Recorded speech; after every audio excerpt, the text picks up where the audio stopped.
there's been many different adaptations of The Women in Black. What made you decide to go for it as a film? I think just there hadn't been a film adaptation. There was a TV play and a stage play, which are both wonderful. And but our inspiration it was Susan Hill's wonderful book, and it's a classic ghost story. There'd never been a film version, and so certainly, I think both of us leapt at the opportunity. The stage production has kind of been hailed as one of the most frightening there is. How did you kind of capture that with the screenplay and on camera and everything? Well, the play is a play. It's very theatrical. So we went, as Jane said, went back to the source novel, and also we wanted to make something that was filmic. So you want to use all the tools in your armoury as a film to make it scary, and it's a very different beast. It's a very different narrative, actually, from the play, which is a sort of kind of postmodern. It's a play within a play sort of thing.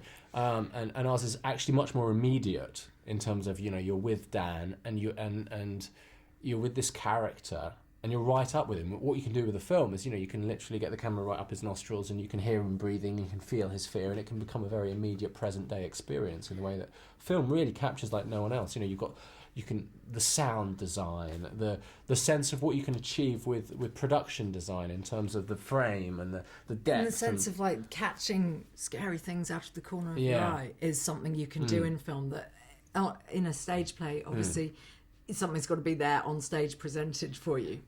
Film, you can really control where people look. You can in a way hide that no other genre really can. Yeah. So you can direct the eye, or without people even really noticing it. In terms of the depth of the frame, we did a lot here. It's a ghost story, and you want the sense of what you can't quite see, or the suggestion of something scary, and so it becomes really insidious, and it gets into your head, and it works on your imagination, and that's something we worked very hard at. And it's much more than just a ghost story. There's so many more emotions and things going on as well. So what do you kind of hope that your audience will take away as they walk out of the cinema? Well, I want them to have had a real ride. I mean, to had a real, to sense of being really terrified, and to sort of had that real kind of adrenalized charge that you get with that. But at the same time, to be, as you say, to be moved, because I think what Jane captured so brilliantly was the sense of Dan's, Arthur's journey, his sense of this guy who's lost, and the emotional, his yearning for something. And I think there's a sort of an emotional heartbeat to the film that also gives it some heart as well as horror. Do you believe in ghosts yourselves? No, sorry.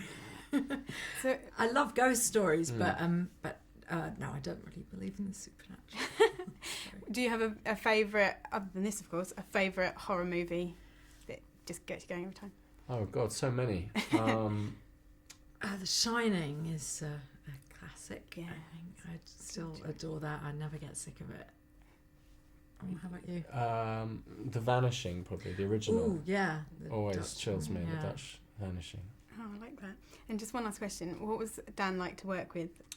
Dan's a delight. Amazing. I mean, I don't know if you've met him yet, but he's just he's such a pleasure to work with. I mean, he's very, very, and don't be fooled by his kind of incredibly gracious and gentlemanly and exuberant exterior. He's incredibly committed. He's incredible hard worker. He's incredibly dedicated to his craft. Yeah. But he just wears it so lightly, so that makes him a real pleasure. And I'm really proud of his performance in this film. I think he's so, he's really captured that character, his sense of loss, his melancholy. It's honestly a real revelation. I think that's so much what people have been saying to us, is that people have just been blown away by Daniel and how absolutely brilliant he is in this, and how it's something that we haven't seen him doing before. And no, I mean, I think we were blown away by him as well. It's been great to get that response.